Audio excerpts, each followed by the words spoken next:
Hola, soy Sasa Barto. Acompáñame en la lectura del hermoso libro de Simón Springer titulado Las raíces anarquistas de la geografía, hacia una emancipación espacial. No te vas a arrepentir.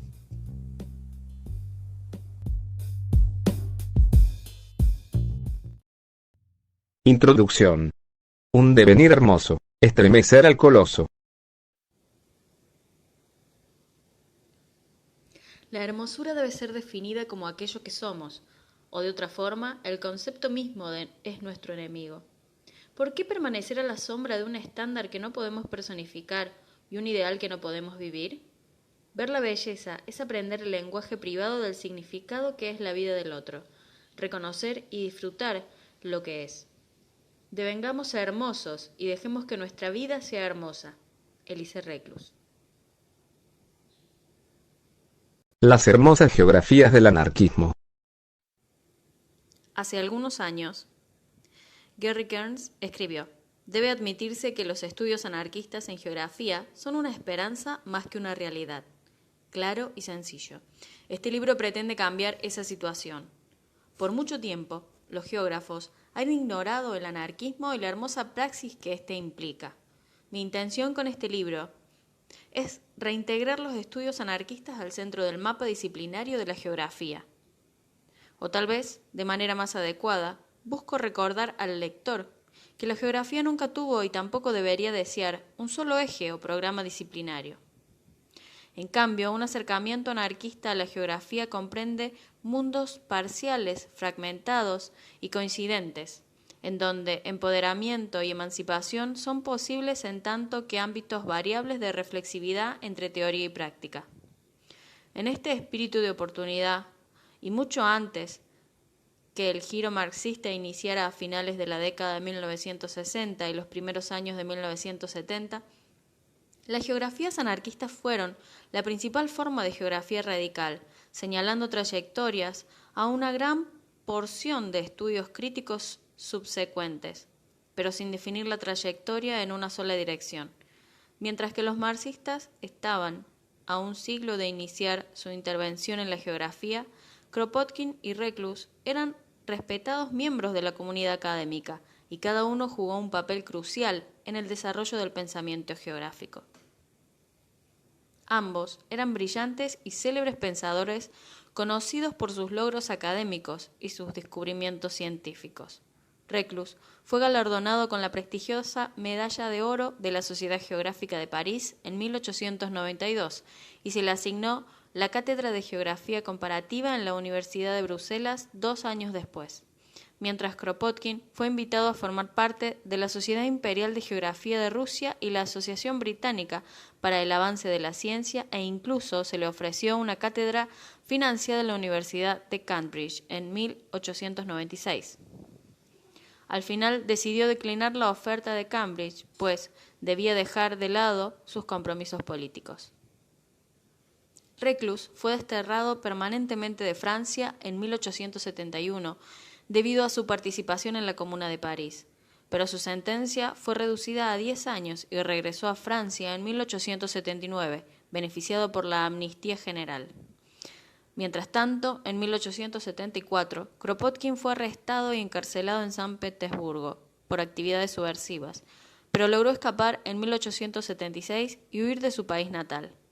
Autoridades francesas lo arrestaron en 1882, esta vez por su participación en la Asociación Internacional de Trabajadores, pero fue liberado 4 años después y continuó políticamente activo. La cuestión es que ninguno de los dos renunció a sus compromisos políticos. Tanto Kropotkin como Reclus rehusaron a que su interés por el anarquismo fuera silenciado, y ambos resistieron al menosprecio del anarquismo en todo momento.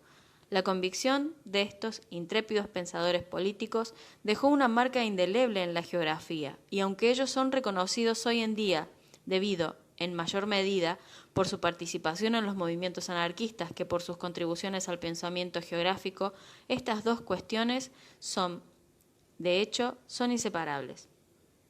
Ni Kropotkin ni Reclus consideraron su perspectiva política como algo distinto a sus otros trabajos. Incluso, es más apropiado decir que fue su compromiso con los ideales anarquistas lo que dio vigor a sus aproximaciones a la geografía, al imbuir un único y preciso sentido de creatividad a sus análisis académicos. Este libro, por tanto, no debería leerse como un agresivo mensaje a favor de las geografías anarquistas, sino un intento de regresar a las raíces radicales de la disciplina, aunque existen todo tipo de despreciables ideas en la historia de la geografía como disciplina, desde los impulsos coloniales de la geografía al darwinismo social de Ratzel y el racismo implícito en el determinismo ambiental de Churchill. Este no es el deteriorado fundamento en el que quiero construir mi aproximación. En cambio, deseo recurrir a la promesa de emancipación espacial y la idea de que la esperanza puede realizarse a través de la revitalización de una geografía anarquista. Este libro sienta las bases para una política radical, rizomática, de posibilidades y libertad a través de la discusión de las geografías insurreccionales que impregnan nuestras experiencias diarias.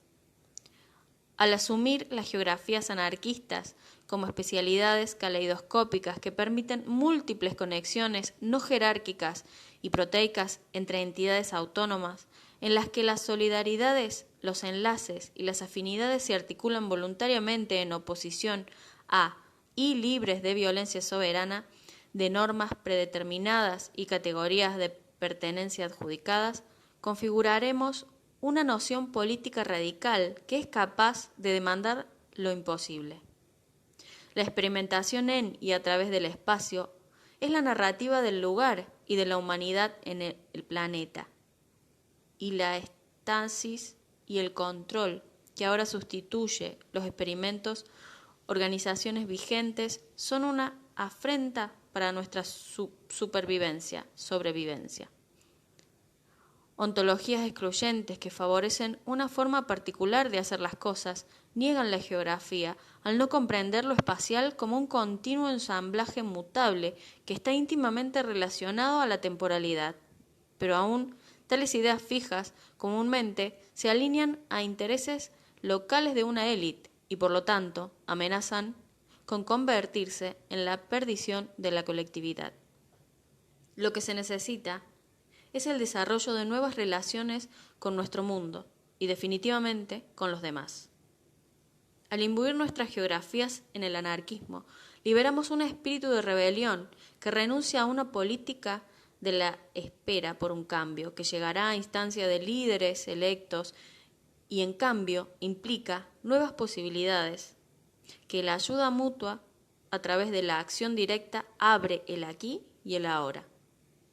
El anarquismo es concebido entonces como un proceso de prefiguración geográfica en constante evolución que busca rehacer formas ya arraigadas de comprender y ser en el mundo frente a instituciones autoritarias, relaciones de propiedad y geopolíticas belicosas que dominan la política contemporánea y las configuraciones espaciales asociadas.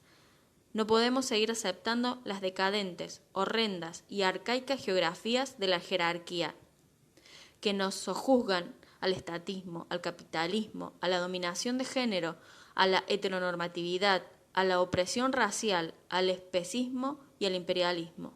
En cambio, la geografía debe embellecerse de manera que la totalidad de su alcance corresponda a la emancipación. De la geografía universal al espacio relacional.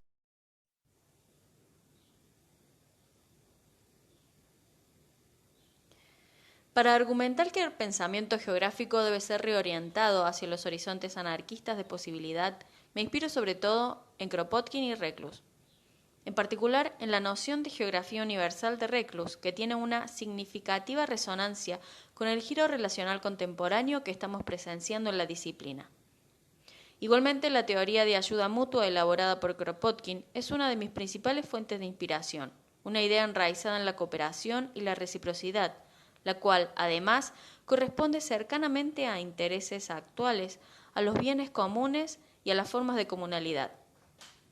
Mi argumento a lo largo de este libro es que un nuevo compromiso con el anarquismo dentro de la teoría y prácticas geográficas nos acerca a la posibilidad de debilitar las cadenas que nos limitan al estatismo, al capitalismo, al racismo, al sexismo y a las ideas imperialistas. Si vamos a hacer temblar al coloso como Kropotkin nos incita a hacer, entonces debemos demostrar a esta fuerza que estamos despiertos y críticamente, que estamos conscientes de sus manifestaciones geográficas, las cuales no continuarán sin ser cuestionadas. Nuestros recursos más relevantes provienen de los vínculos entre cada uno de nosotros a través de espacios relacionales, de una geografía universal y por medio del interés común en la ayuda mutua. Las posiciones éticas relacionales deben tener su razón de ser en términos de dignidad, autodeterminación y empoderamiento, mientras se reconozca que cualquier nosotros colaborativo constituye la realización de múltiples mundos vividos y una red de relaciones de poder. Entonces, esto integra la solidaridad a través del proceso de descubrimiento mutuo y conocernos los unos a los otros. Reconocer estas conexiones es una realización estética de la importancia de todos los individuos, de que todos somos parte de la belleza de la inmanencia, como parte del reconocimiento de nuestra capacidad por lo hermoso, emergen la fuerza y la semilla de algo nuevo, nutridas a través de la posibilidad que abre nuestro deseo por un mundo mejor. En años recientes, los geógrafos han empezado a discutir activamente cómo el espacio y la multitud de factores que lo componen puede ser considerado como un ensamblaje relacional. Esta emergente aproximación teórica debe mucho al crucial trabajo de Massey, For Space, en el cual la autora argumenta que conceptualizar el espacio como abierto, múltiple y relacional, inacabado y en constante cambio, es un prerequisito para una historia abierta y también un prerequisito para la posibilidad de la política. A lo que se refiere el espacio relacional es la idea de que existen conexiones entre y a través del espacio que comprenden más que un vínculo sencillo o una conexión obvia e inmediata.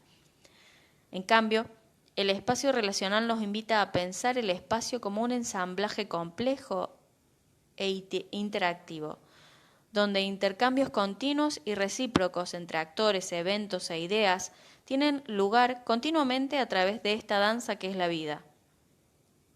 Como Ash Amin explica, la relacionalidad se refiere a cómo los diferentes procesos de aplicación, de interdependencia y flujo del espacio se combinan in situ con trayectorias de evolución y cambio socioespacial, donde el resultado, no un simple desplazamiento de lo local por lo global, del lugar por el espacio, de la historia por la simultaneidad y flujo, de lo pequeño por lo grande o de lo próximo por lo remoto. En cambio, es un plegamento sutil de lo distante y lo próximo, de lo virtual y lo material, presencial y ausencia, flujo y éxtasis, en un único plano ontológico.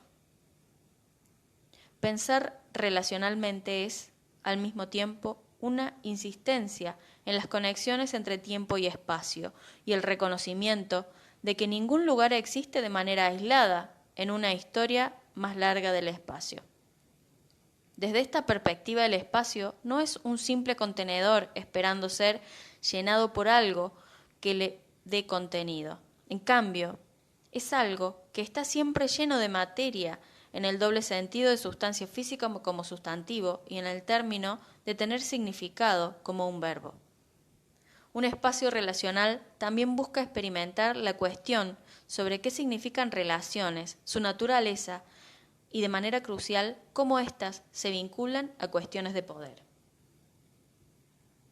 Una geografía relacional es, en pocas palabras, una manera de intentar dar sentido a un mundo que es infinitamente complejo y en constante proceso de devenir. Más aún, el espacio relacional es también indicativo de una política con alto potencial para expandir nuestro círculo de empatía y la reorganización del paisaje del poder, aunque afianzando los lazos de la solidaridad. de manera que, en vez de solamente devenir, el espacio, en su forma política idealizada, deviene bello. Es precisamente con esta belleza que podemos concebir una conexión con la teoría de Reclus, de la geografía universal, con su amplia obra La Tierra y sus habitantes, la geografía universal. Reclus desarrolló ampliamente la idea de que todas las personas deberían compartir la Tierra como hermanos y oponerse a cualquier vindicación de superioridad de una cultura sobre otra. Claramente, esta es una idea optimista y desde el ventajoso punto de vista de lo postcolonial y el presente, postestructuralista, el lenguaje de lo universal puede dejar un mal sabor de boca. El pensamiento de Reclus estaba sin duda constreñido por los límites de la filosofía europea del siglo XIX, pero, como argumenta Federico Ferretti, su universalismo no era la afirmación de una necesaria asimilación o un determinado proceso evolutivo. Era, más bien, una afirmación de sus esperanzas en la difusión planetaria de los principios de cooperación y de la libre federación. Consecuentemente, es importante considerar su trabajo como un intento por desarrollar una alternativa a los discursos colonialistas y racistas que dominaban la experiencia europea por aquella época. Así, con Reclus, podemos ver una temprana interacción de una política de posibilidades que busca en la conexión o en la racionalidad su ímpetu. El lenguaje era diferente y mucho menos detallado de lo que podemos apreciar con el giro relacional contemporáneo en la geografía. Aún así, la idea de dibujar conexiones entre espacios para promover un amplio horizonte empático es en general el mismo. Existen otros aspectos paralelos que se encuentran en el pensamiento relacional. Reclus no solo estaba interesado en las relaciones humanas, sino que tenía una visión más amplia que enfatizaba el vínculo integral con el ambiente, sobre todo para restaurar el balance y la igualdad entre los humanos y la biosfera. Kropotkin apoyó ideas similares en su obra maestra Ayuda Mutua, un factor en la evolución, donde examinan las relaciones simbióticas entre personas, plantas y animales, en tanto que la humanidad es parte inextricable de la vida. De esta manera, ambos hombres se enfrentaron a la larga historia del pensamiento occidental que posicionaba al humano en la cúspide de la jerarquía imaginada, una posición que tiene una profunda resonancia con los argumentos de conectividad que provienen del giro relacional en geografía y otras derivaciones dentro de la disciplina, como la teoría de la emoción y la afectividad, las geografías híbridas y la teoría no representacional. La geografía de Reclus fue claramente una geografía anarquista y como tal buscó difundir la importancia y viabilidad de las ideas anarquistas, donde su pensamiento relacional también se manifestó. Abogó por una visión descentralizada del poder, en donde la toma de decisiones estaba guiada por la asociación voluntaria y una democracia radical en vez de formas que fomentaran un poder coercitivo de las élites o un proceso vacuo y apolítico del voto. Más allá del contexto local, percibió un gran valor en la noción de la libre federación entre comunidades, que demuestra una conexión relacional y localizada de acceso directo al poder y un sentido amplio de pertenencia al mundo. Para Reclus, los anarquistas deberían liberarse de las ideas impuestas o preconcebidas por medio de la convivencia con aquellos que han decidido vivir y actuar en una forma similar. También sugirió algo similar a lo que hoy en día se refiere en los estudios anarquistas como políticas prefigurativas, un término acuñado por Karl Vox para denotar las formas en las que las relaciones sociales y los modos de organización tienen lugar en el presente son una reflexión sobre la sociedad futura que se está buscando. En pocas palabras, la prefiguración es un colapso de los medios y fines que buscan dar forma a nuestros ideales al construir una nueva sociedad sobre la base de la antigua, en el aquí y el ahora. Para Reclus, estas políticas son posibles a través de sociedades pequeñas, amorosas e inteligentes, las cuales eventualmente se transformarían en una gran sociedad fraternal, de la geografía universal que tanto deseaba. Reclus también estaba desarrollando la idea de que la transformación social y personal estaban íntimamente relacionadas, lo cual ha sido retomado en la práctica y teoría anarquistas a través de la noción de grupos de afinidad, los cuales se unen por intereses y objetivos comunes. En otras palabras, Reclus desarrolló una noción relacional de lo comunal al emplear una perspectiva geográfica que concebía la conexión entre el contexto inmediato y uno social más amplio. Reivindicar lo comunal como ayuda mutua. La idea de los comunes se refiere a un sentido comunal de los recursos y del uso de la tierra, por lo cual las comunidades e individuos comparten aquello que cosechan, cultivan y crean. En otras palabras, los recursos y la tierra son para el uso en común. Antes del registro de la historia humana, se considera que el mundo permaneció por decenas de miles de años en un estado de comunalidad universal. Así, la transformación del equilibrio simbiótico basado en lo comunal hacia las relaciones capitalistas desiguales que vemos hoy en día fue solo posible por la instauración de la propiedad privada, un proceso conocido como apropiación o acumulación primitiva. Los procesos de transformación agraria han mostrado repetidamente la pérdida de la autosuficiencia cuando las personas son expulsadas de las tierras comunes o pierden el control comunal sobre ellas y son empujadas al trabajo asalariado. La estructura de las relaciones entre cada uno de nosotros y con el mundo ha sido transformada dramáticamente de la cooperación a la competición por el interés en el capital, un proceso facilitado por el Estado, que evolucionó vinculado al capital como un medio para asegurar el privilegio de ciertas clases a través del monopolio de la violencia. Como León Tolstoy explica, la historia muestra que la propiedad de la tierra no surgió de ningún deseo por asegurar la tenencia de ésta por parte del cultivador, sino que fue el resultado de la apropiación de tierras comunales por los conquistadores y su distribución a los que sirvieron al conquistador. El fruto de su trabajo es injusta y violentamente tomado de los trabajadores, y luego la ley interviene, siendo estos mismos elementos que han sido tomados de los trabajadores injustamente y por medio de la violencia, declarados como propiedad absoluta de aquellos que los han tomado. Parte del proyecto de Kropotkin con su libro Ayuda Mutua, y en verdad el origen del mismo libro, fue ofrecer una réplica a las ideas supuestamente darwinianas de la supervivencia del más fuerte y todos contra todos, que fundamentaba la idea de la acumulación del capital. Kropotkin consideró estos argumentos como una categorización errónea del proyecto de Darwin y quiso hacer explícito que la evolución estaba caracterizada tanto por la cooperación entre individuos y su medio como por la lucha entre individuos por recursos limitados, un argumento que consideró era válido tanto para la biología como para la política. Para Kropotkin, la ayuda mutua era una forma de organización practicada desde tiempos inmemoriales, donde el intercambio recíproco y voluntario era la norma. Así, la ayuda mutua provee un vínculo comunitario sólido y promueve un sentido profundo de afinidad y empatía por otros seres humanos, así como animales no humanos y la biosfera en general. Esta perspectiva fue ideada como un reconocimiento de nuestro irreductible vínculo con la vida y como rechazo a la organización jerárquica que ha permeado nuestra forma de concebir el mundo en el que vivimos y nuestra conexión con los otros. La relación con lo comunal debe ser inmediata, en el sentido en que como posesión en común solo puede ser tal a través de la apreciación por la reciprocidad y la cooperación.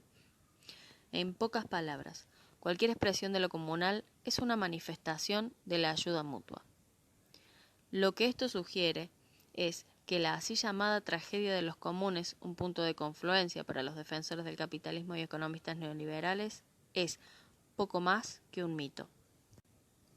El rechazo de esta ficción ha adquirido en años recientes más fuerza gracias en gran parte por el trabajo de Elinor Ostrom, quien ganó el Premio Nobel de Economía en 2009. Su trabajo valida los principios anarquistas, ya por largo tiempo formulados, al cuestionar la noción convencional de que la propiedad comunal es pobremente manejada y debe ser privatizada o regulada por el Estado.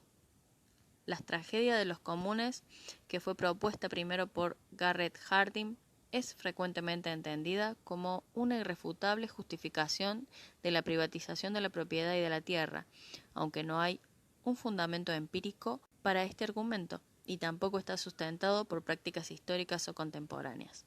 Harding, quien usó un ejemplo hipotético de pastizales para ganado, definitivamente erra en reflejar la realidad de lo comunal como una institución social, y en cambio demuestra que la propiedad privada representa el corazón del problema actual.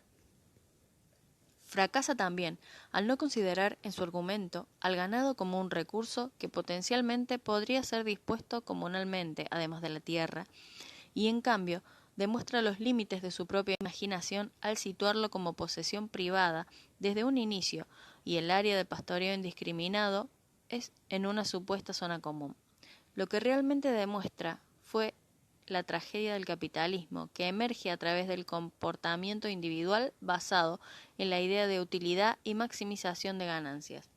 Lo comunal nunca fue algo de acceso libre e indiscriminado, como lo describe Harding. Al contrario, estos fueron bien manejados por acuerdos comunes, arreglos recíprocos e intereses compartidos entre aquellos que realmente lo usan. En parte, el mito de Harding se volvió predominante debido a la confusión aún vigente sobre lo que la propiedad significa y cómo ésta se ha convertido en un concepto válido en sí mismo en el discurso político contemporáneo. En el corazón del pensamiento anarquista existe una distinción entre propiedad y posesión, definida por Proudhon. Proudhon siguió el desarrollo de la propiedad hasta el concepto patriarcal del derecho a la soberanía en la ley romana, donde el propietario puede hacer uso y abuso de su propiedad como lo desee, mientras mantenga el título otorgado por el Estado. La propiedad para Proudhon era un medio de explotación jurídico e institucional y lo concebía como un insulto para la libertad, la igualdad y la seguridad de la comunidad. En pocas palabras, la propiedad era considerada una significativa amenaza a lo comunal. Proudhon contrastó el supuesto hecho a la propiedad otorgada por Dios con una posesión que comprendía como una práctica de uso que, por ende, no podía ser movilizada para la explotación. Así, la casa en la que uno vive es concebida como una posesión, mientras que una casa que se renta se convierte en un medio de explotación de otros y puede ser considerada una propiedad. Los comunes, de la misma manera enraizados en el uso más que en el derecho soberano, son similares a la posesión. Aquí la única diferencia es que el uso es comunal y no individual. De tal forma que mientras la propiedad busca movilizar los medios de producción como un derecho natural y soberano de un individuo o propietario, Proudhon argumentó que esto era una forma ilegítima de uso y lo consideró una forma de robo a lo comunal. Esto no quiere decir que los medios de producción no deban existir, lo cual es claramente imposible, sino que estos medios no deberían pertenecer a un propietario soberano como derecho natural.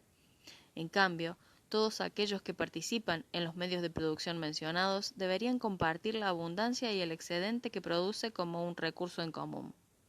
La propiedad está fundamentalmente en contradicción con la noción de lo comunal, en tanto la primera se fundamenta en la coerción, la exclusión, la jerarquía y sobre todo en la obediencia o ley para mantener su viabilidad. Lo comunal no tiene esta relación con la movilización de poder coercitivo y es más bien un intercambio recíproco de intereses en común y beneficios compartidos, en otras palabras, ayuda mutua. Así, mientras que la propiedad es inextricable al aparato del Estado, lo comunal es, en contraste, del dominio del anarquismo.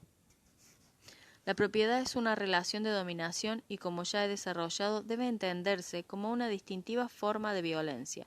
De esta forma, cuando uno escucha que el anarquismo supuestamente comete violencia contra la propiedad, se debe tener un profundo cinismo, pues ello puede difícilmente considerarse violencia como tal. Al contrario, eso realmente representa una afrenta contra la violencia. Igualmente, no considero la defensa personal una forma de violencia, en tanto que no hay un impulso coercitivo o de dominación, sino un deseo por la autopreservación. A lo largo de este libro defiendo una perspectiva pacífica del anarquismo y en un esfuerzo por ser claro desde el inicio quiero indicar a qué me refiero con compromiso ante la no violencia. Cuando hago referencia a la violencia, estoy cuestionando las relaciones desiguales de poder que implican ciertos elementos de coerción o de dominación sobre otros, las que pueden ser tanto directas y visibles o indirectas y espacial y temporalmente difusas. De este modo, aunque considero que mi argumentación sigue una orientación pacifista, no asumo que ello signifique que las personas deban arrodillarse ante su opresor cuando el peso de la violencia cae sobre sus espaldas. Existe a menudo una clara necesidad de levantarse y defenderse, que de manera similar no puede confundirse con violencia, al mismo tiempo que no puede apoyar los ataques premeditados o preventivos contra la vida y los cuerpos que pretenden mutilar o matar, independientemente de la posición social desde la que dichos ataques se organicen. La violencia engendra violencia y, en consonancia con una comprensión relacional del espacio, cualquier camino hacia la emancipación que incorpore la violencia como parte de su práctica, solo e inevitablemente resultará en más derramamiento de sangre. Debido a que la política prefigurativa del anarquismo interpreta los medios y los fines como inseparables, y debido a que el anarquismo es un deseo por un mundo más equitativo y pacífico, se debe esperar que la violencia no pueda formar parte de su contenido. Abogo por una postura pacifista del anarquismo en estos términos, en donde requerimos una teorización más precisa que reconozca la rebelión de los oprimidos como algo distinto a la violencia, porque la violencia es siempre un mecanismo al servicio del sometimiento. Después de considerar los aspectos analizados, es cierto que las nociones de relacionalidad y los bienes comunes no son mutuamente excluyentes o diametralmente opuestos. De hecho, cuando pensamos en sus conexiones como parte de los pilares del anarquismo, lo relacional y lo comunal se unen como los dos componentes fundamentales para procurar una geografía universal y para practicar la ayuda mutua. La noción anarquista de asociación voluntaria desarrolla con mayor profundidad las conexiones relacionales a través del espacio y entre varios actores con intereses compartidos. Tales afinidades, que son construidas a través de conexiones relacionales, se manifiestan como acción directa con la esperanza de reclamar espacios como comunes. Como sostiene el Collective Autonomy Research Group, grupo de investigación sobre autonomía colectiva, las ideas y las prácticas se difunden dentro de los espacios anarquistas, las comunidades, y hacia afuera de estas a través de procesos no jerárquicos de polinización cruzada, compartiendo principios y prácticas a través de discusiones cara a cara a medida que las personas se mueven entre varios colectivos y espacios de reunión, que surgen de un compromiso con los principios de ayuda mutua y coproducción de conocimiento. Los anarquistas crean y autoadministran espacios que permiten expresiones y prácticas de autonomía colectiva en el aquí y el ahora. Podemos reclamar los bienes comunes, no a través de la violencia, sino más bien a través de las conexiones entre nosotros y las ideas de que todos estamos imbuidos en un ensamblaje relacional, en la búsqueda compartida por una vida mejor. Así es, precisamente, como lo comunal se vuelve comunal. De manera similar, podemos reconocer nuestras afinidades, vínculos y solidaridades solo cuando tenemos un sentido de la función de los bienes comunales, ya que nos permite entender nuestras relaciones con los demás como significativas. Esta sinergia es la razón por la cual la lucha por el espacio es de vital importancia para convocar una política nueva y bella en nuestro mundo, y explica de alguna manera por qué el anarquismo y la geografía hacen tan buena pareja. La idea de los bienes comunes y la teoría del espacio relacional trabajan en sintonía con la otra, trabajan en sintonía una con la otra, funcionando como un proceso interactivo de empoderamiento y colectividad. En resumen, al igual que la idea anarquista de que la teoría y la práctica son dos caras de la misma moneda, conocida como praxis, no se puede separar el reclamo por los bienes comunales de las conexiones relacionales que existen entre individuos que actúan en aras de la ayuda mutua.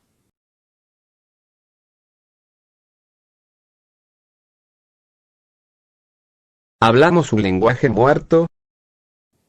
El lenguaje es una proposición difícil. A menudo tenemos problemas para decir lo que queremos y otras tantas veces ni siquiera queremos decir lo que decimos.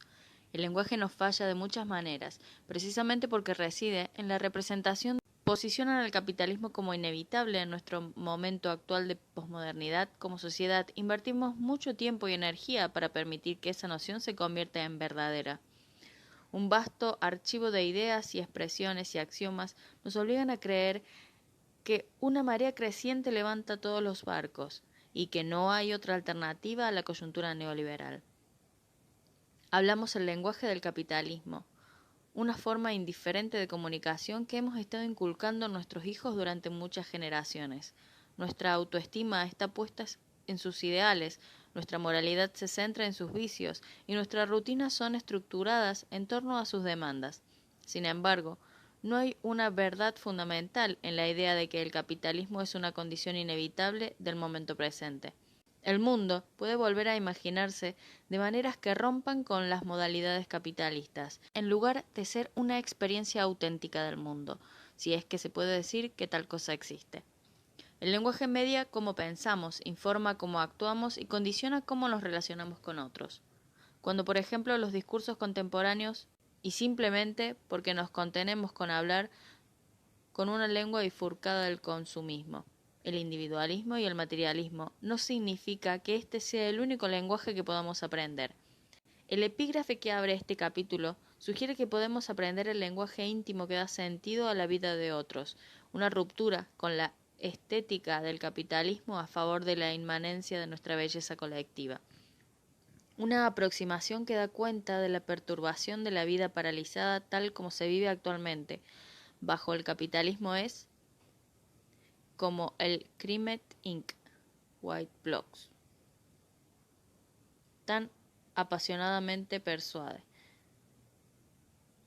Escribe salvajemente, construye tus argumentos en las laderas del Vesubio, envía tu prosa a mares inexplorados, rompe con el sentido común y la convención de tal manera que todos los demás se puedan unir.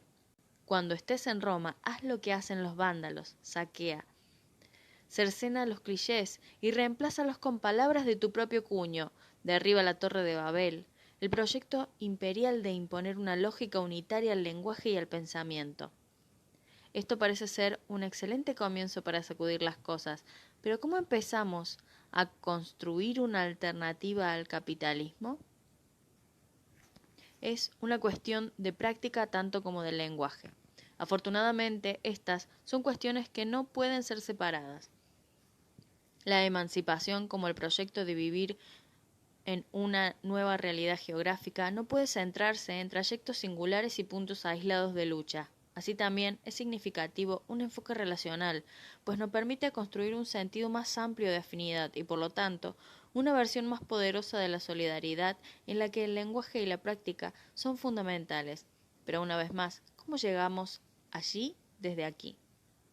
Los anarquistas insisten en la prefiguración, por lo que la insurrección comienza en todas partes, en este momento y en este lugar.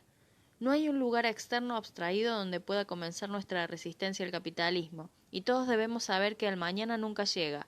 Por ello, una política de la espera por una revolución venidera nunca nos puede liberar de nada. Nosotros siempre e inevitablemente vivimos nuestras vidas en el discurrir del presente, donde cada instante de experiencia es en realidad hoy. Pero aún tenemos que comprender en los momentos que compartimos y en liberar nuestras mentes de las cadenas de dominación. Los anarquistas nunca han rehuido de la educación como un medio principal para convencer a las personas y actuar de manera más ética e igualitaria.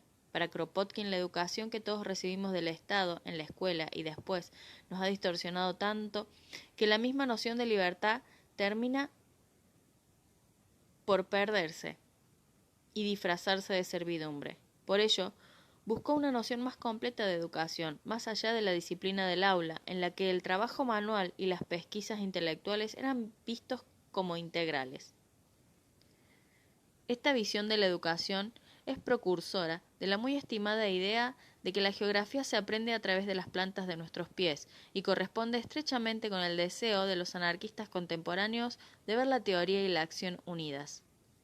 ¿Cómo podemos esperar la libertad cuando pensamos con mentes aprisionadas en la niebla de la subyugación, cuando todavía hablamos la lengua muerta de nuestros opresores?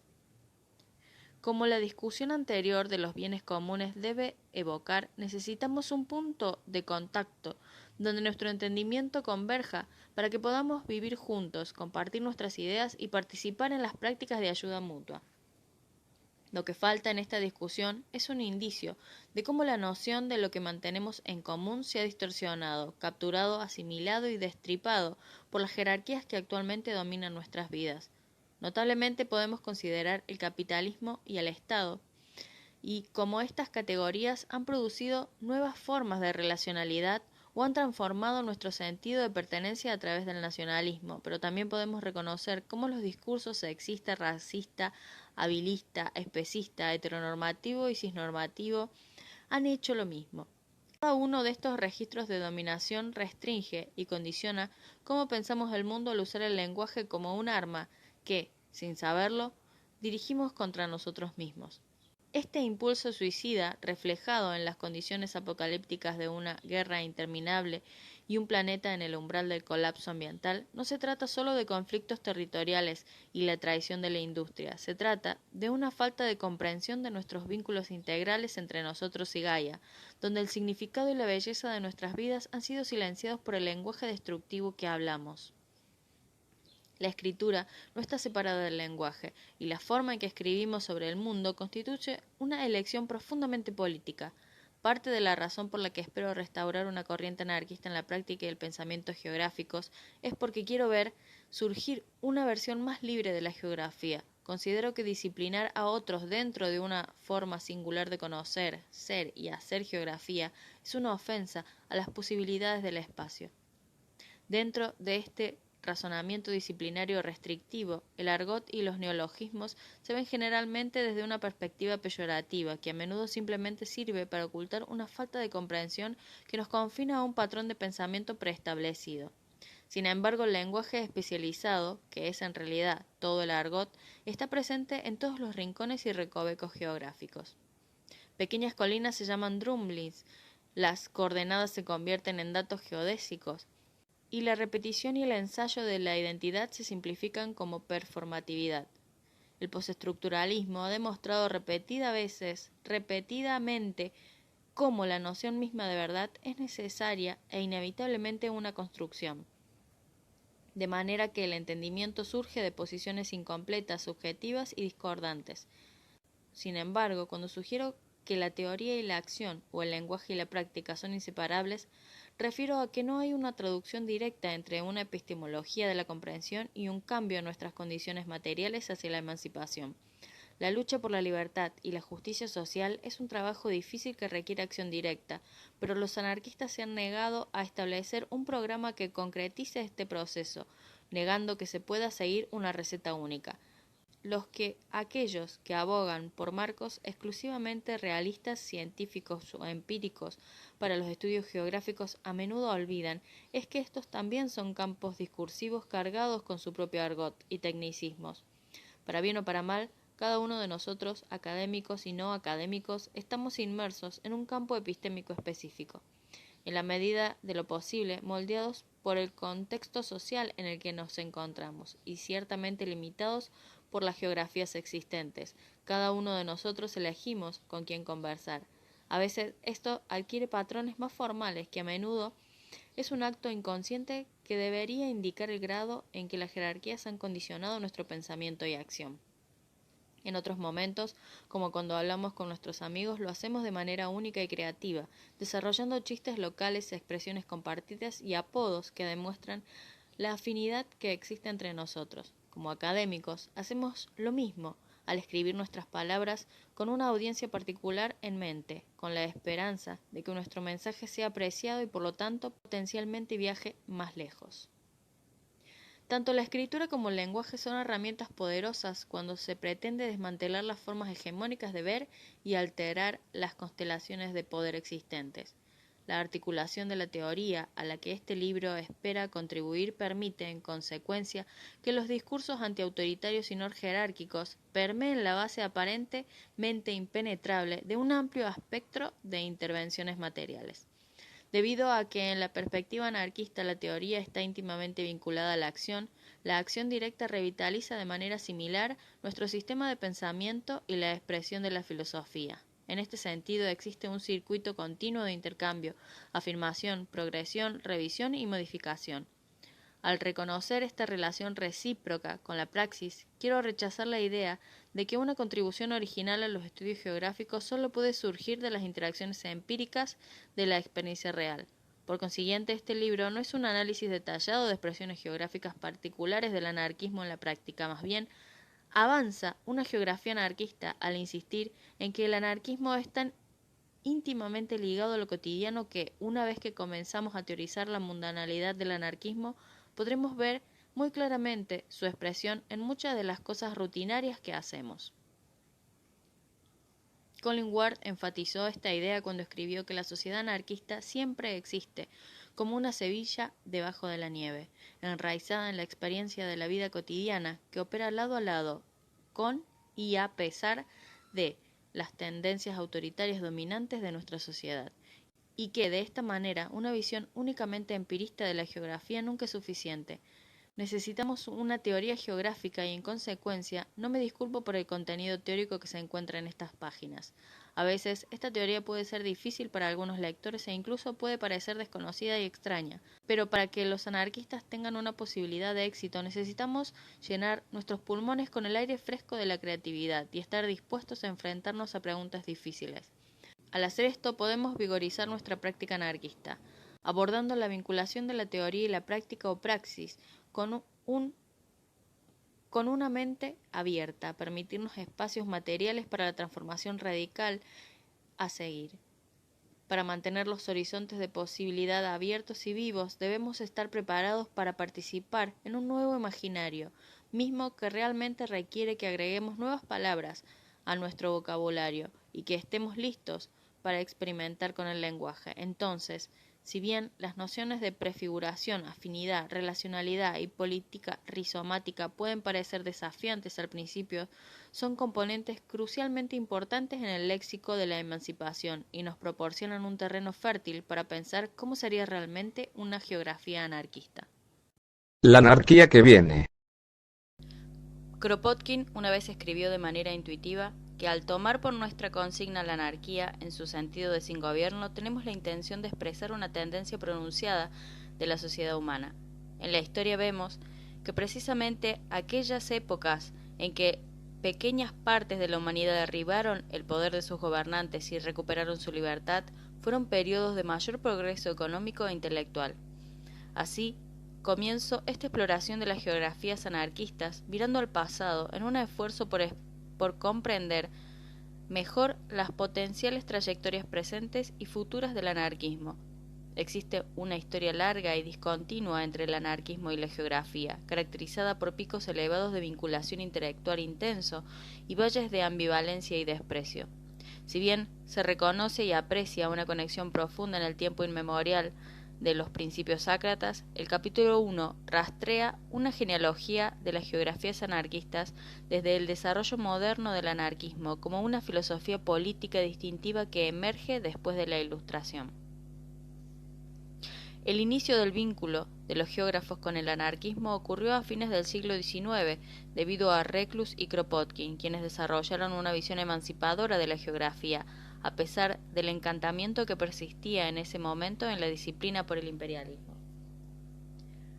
La Realpolitik en tiempos de guerra, en la primera mitad del siglo XX, y la posterior revolución cuantitativa en la geografía representan un nadir para las geografías anarquistas. Sin embargo, el anarquismo nunca fue abandonado por completo en el pensamiento geográfico, y el movimiento de contracultura de la década de 1970 dio origen a una geografía radical, la cual tenía un interés significativo en las ideas anarquistas. Desafortunadamente, se produjo otro periodo de disociación durante el auge de la política neoliberal en los años 1980 y principios de los 1990. Aún así, la esperanza es eterna, y desde los finales de 1990 en adelante, el movimiento antiglobalización y la cultura del do it yourself han llevado a las geografías anarquistas a una circulación más amplia. Al examinar la literatura, espero alertar a los lectores sobre el potencial continuo y múltiple de las geografías anarquistas para informar la teoría geográfica y, lo que es más importante, para generar condiciones basadas en prácticas donde se crean solidaridades, se favorece la reciprocidad y se practica la ayuda mutua con actores y las comunidades más allá de la academia, lo que refiere a la libertad de la geografía y su capacidad latente para romper sus propias circunscripciones disciplinarias. El capítulo 2 retoma el hilo emancipador mediante el establecimiento de un manifiesto para las geografías anarquistas que rechaza la violencia soberana, las reglas predeterminadas y las identidades reguladas en favor de las relaciones no jerárquicas, la asociación voluntaria, la ayuda mutua, la solidaridad, la acción directa, la autonomía y la autogestión.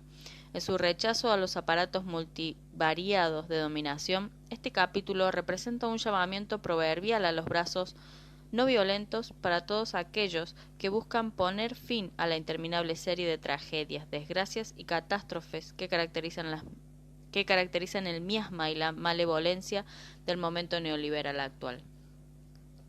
Pero esta no es simplemente una demanda por el fin del neoliberalismo y su reemplazo por una versión más moderna y humana del capitalismo, ni tampoco insiste en una versión más igualitaria del Estado.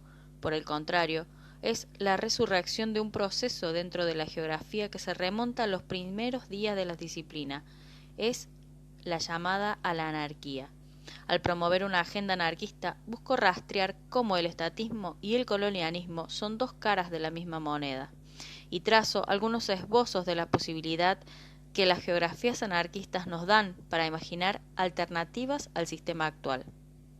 El capítulo 3 cuestiona cómo y por qué los geógrafos radicales han estado preocupados por el marxismo durante 4 décadas, ignorando en gran medida la tradición anarquista anterior que prosperó un siglo antes de que la geografía radical fuera reclamada como marxista en los años 70.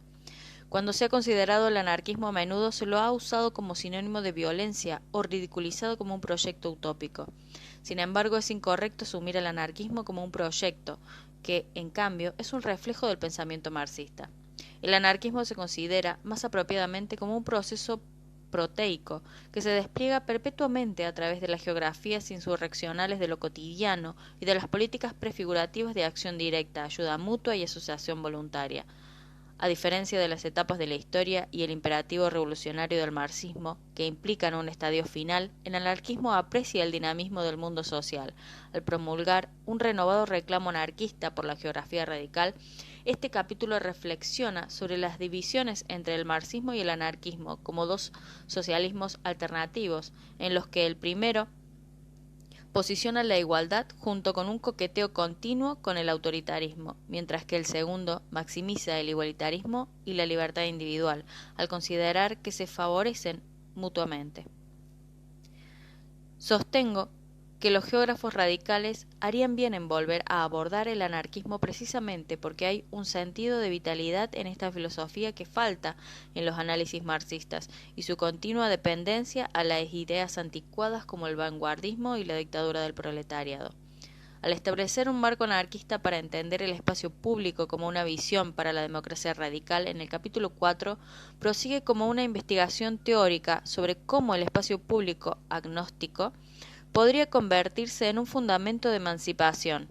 El espacio público, cuando se libera de los valores autoritarios, se presenta como una oportunidad para ir más allá del elitismo tecnocrático, que tan a menudo caracteriza tanto a la sociedad civil como al enfoque neoliberal del desarrollo. Los espacios públicos son reconocidos como el campo de batalla en el que se encuentran los intereses en conflicto de los ricos y los pobres del mundo, contribuyendo al creciente reconocimiento de las geografías de resistencia son relacionales, donde se entiende lo global y lo local, lo co-constituido, un ideal democrático radical basado en el espacio público material, se presenta como un elemento primordial para revocar el poder árquico en general y la lógica excluyente del neoliberalismo en particular. El espacio público en sí mismo se convierte entonces en un fundamento a través del cual el anarquismo evoluciona como una práctica real de la experiencia vivida. Existe un reconocimiento cada vez mayor entre los geógrafos de que la conceptualización de la espacialidad de la paz es un componente vital de nuestra práctica colectiva. Situado en esta literatura emergente, el capítulo 5 busca posicionar el anarquismo como una filosofía ética de la no violencia y el rechazo absoluto de la guerra, tan Tal interpretación no intenta alinear la no violencia con ninguna enseñanza religiosa organizada en particular. En cambio, sostengo que las prácticas actuales de la religión socavan las geografías de la paz al fragmentar nuestra afinidad en pares discretas.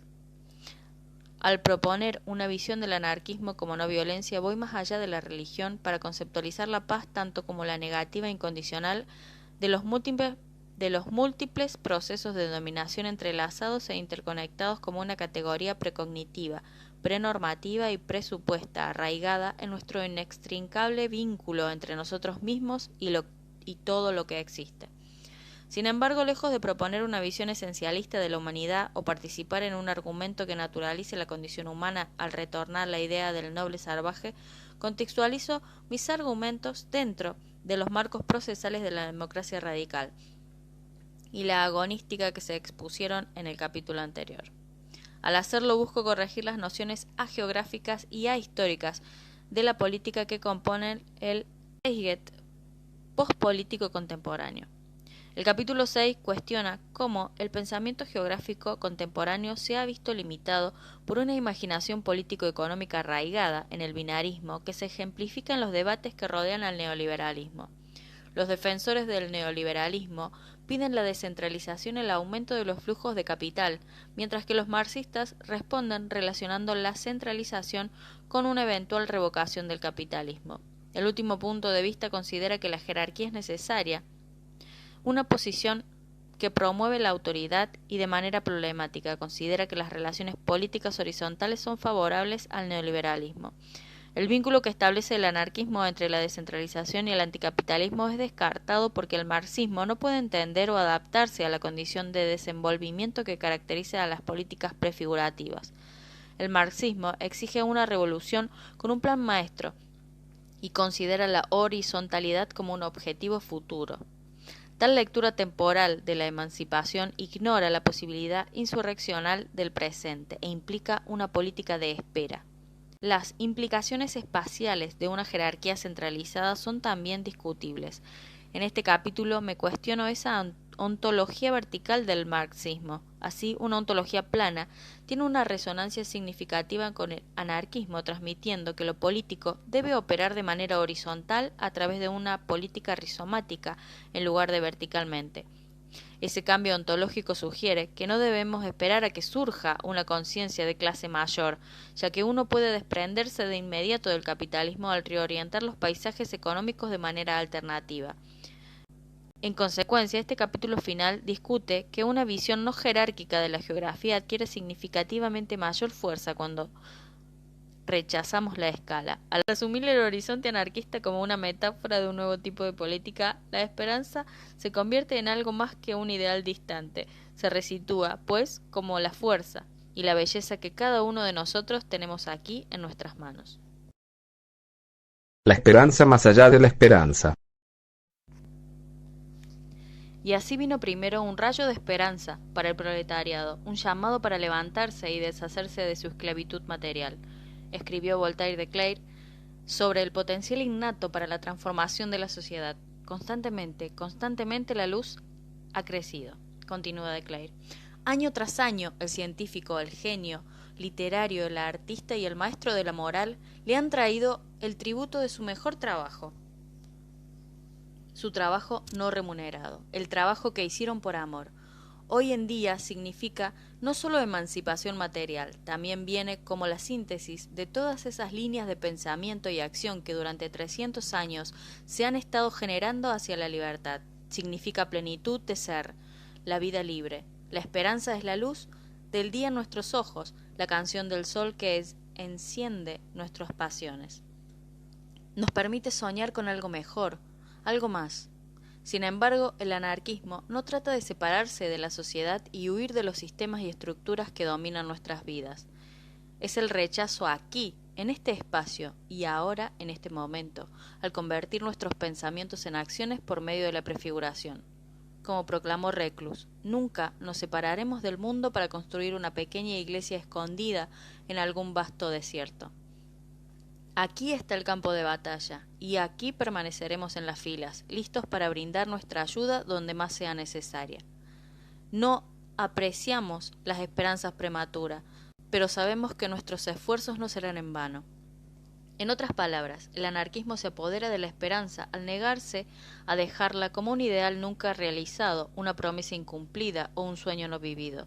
No es suficiente anhelar algo diferente y algo nuevo. Debemos estar dispuestos a aceptar nuestro miedo a lo desconocido y darnos cuenta de que los paisajes familiares de la jerarquía son poco más que un apoyo debilitador que paraliza nuestras capacidades creativas al engañarnos con su persistente serie de falsas promesas.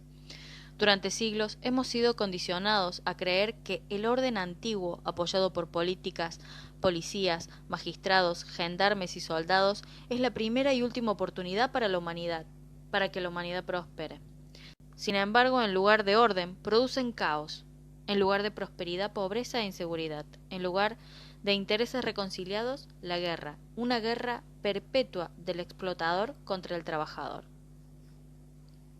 Este es un orden que ha llevado al mundo al precipicio de una catástrofe ambiental y ahora también nos ahogamos con pulmones ennegrecidos por las cenizas de la complacencia. Amenaza con saltar precipitadamente al abismo. Es un orden que ha coqueteado abiertamente con la aniquilación nuclear y nos pide que confiemos en su supuesta fidelidad a nuestro bienestar, mientras conspira contra nosotros, avanzando bruscamente hacia la apoteosis de la guerra. Es un orden que ha demostrado repetidamente su disposición a abusar, adoctrinar, explotar, castigar, ridiculizar, acosar, defraudar, regular, maldecir, encarcelar, grabar, denostar, burlar, juzgar, monopolizar, sancionar, reprimir y condenarnos como parte de su facultad moral. Es una abominación vil, un vacío parásito, un coloso envalentonado por un artificio, animado por la codicia y tragado por la fragancia de su propio ego. Sin embargo, voluntariamente alimentamos a este repugnante bestia con una dieta incesante de nuestra propia carne. Nuestros jóvenes se consumen como sus soldados, nuestros ancianos se convierten en sus sabios, y los enfermos se celebran como nuestros comandantes, clérigos y reyes. Hastiados de las elevadas rutinas que se han acumulado en el corazón de la humanidad, los anarquistas buscan nuevas formas de organización. Nos preguntamos cómo es que las palabras, que a menudo se dejan vacías y sin aliento en el viento, como los ecos de las campanas distantes, pueden cobrar vida al ser transformadas en acciones. Para Kropotkin la respuesta era fácil, incluso reconociendo que significaba mucho trabajo duro. Consideró que un inagotable compromiso con la transformación es la clave, donde el coraje, la atención y el espíritu de comunidad se vuelven tan contagiosos como la cobardía, la docilidad y la política de control y mando. Para renovarnos y prosperar tenemos que empezar a vernos. Me refiero a algo más que simplemente abrir nuestros ojos más allá de intereses a corto plazo, y en lugar de eso, tomarse el tiempo para analizar a fondo y cuidadosamente el sentido que cada uno da a la vida. El hecho de que haya conciencia en el universo es una revelación sorprendente, es un hecho más allá de toda medida. Sin embargo, la vida es trágicamente frágil y por ahora solo podemos confirmar que se aferra desafiante a una partícula de polvo en algún lugar del borde de la Vía Láctea. Solamente este sentimiento debería hacernos parar por un momento. En todo caso, la minucia de nuestras diferencias debería inspirar admiración en lugar de duda, solidaridad en vez de hostilidad, empatía en lugar de apatía. Nuestra fuerza contra la fragilidad de la vida se deriva, como argumentó Kropotkin, de nuestra capacidad de práctica y participar en la ayuda mutua. Si vamos a oponer resistencia inextinguible contra las fuerzas del cosmos, que nos posiciona como un punto infinitamente pequeño en su gran y gloriosa danza, entonces debemos saborear la fuerza colectiva que compartimos entre nosotros y con la totalidad de Gaia, que nos nutre y apoya. El letal contrañimiento al que hemos sujeto la Tierra durante los últimos siglos, principalmente a través de las instituciones del capital y del Estado, sugiere que el valor que damos a la vida ha sido eclipsado por la avaricia de la arrogancia humana. Para que la vida siga floreciendo en este planeta, es ahora un lugar común e incluso trivial sugerir que es tiempo de que intentemos un enfoque radicalmente diferente. Sin embargo, la esperanza de un futuro mejor no puede florecer cuando el miedo paraliza nuestra disposición a experimentar. Ya no podemos contentarnos con vivir en el sueño de la posibilidad, confiar en las proclamaciones de académicos o seguir los mandatos de un presidente. En el fondo, sabemos que lo que realmente se requiere para cambiar la forma y el curso de nuestro mundo es un acto de coraje, bondad o comunidad que se origina dentro de nosotros mismos.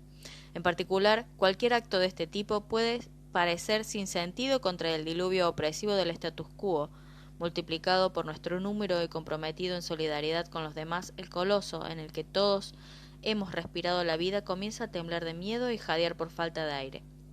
¿Cómo podemos hacer planes para un futuro con algo tan frágil como la esperanza cuando no hemos pasado el tiempo necesario cultivando nuestros deseos en términos de la fuerza de la experiencia vivida? Esta pregunta revela la importancia del anarquismo. Este es un hermoso facilitador. Sin aceptar nuestras capacidades de vivir ahora y hacer por nosotros mismos en este momento lo que de otro modo dejaríamos a los protocolos de la autoridad, nos arrodillaríamos expuestos a los pies del gigante con su crueldad y desagradable sombra dibujada sobre nuestras espaldas. Aquellos de nosotros que abrazamos el anarquismo no anhelamos simplemente la luz, nos paramos y caminamos hacia ella, afirmando que la fuerza no se encuentra en lo que se sueña posible, sino como una iluminación de la poderosa belleza que representamos colectivamente. Así que rechacemos la oscuridad que amenaza con devorarnos a todos. Convoquemos a un nuevo lenguaje estético que coloque a todos y cada uno de nosotros en el centro de la conversación. Devengamos hermosos, reconociendo el significado de la vida de cada uno en conjunto con la nuestra, pero por sobre todo despertemos al hecho de que lo hermoso es algo que ya somos. Este sentimiento está en el corazón de una geografía anarquista, es nuestro camino hacia la emancipación espacial. Fin de la introducción. Muchas gracias por acompañarme.